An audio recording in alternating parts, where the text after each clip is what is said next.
Lustre has received another Best Actress nomination from the Filipino Academy of Movie Arts and Sciences, FAMAS, Awards. This is her fourth time to be nominated for the award, which she has won once in 2019. This latest nomination is for her compelling performance in the thriller Greed, directed Yam Laranas. Greed tells the story of a young, impoverished couple who try to leave their quiet town after winning the lottery.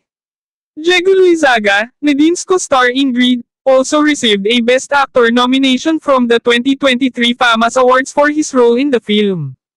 Greed is also nominated for Best Production Design.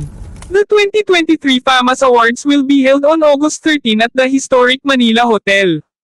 Meanwhile, take a look back at all of Nadine Lustre's FAMAS Best Actress nominations here. Nadine Lustre. Actress Nadine Lustre is a four-time FAMAS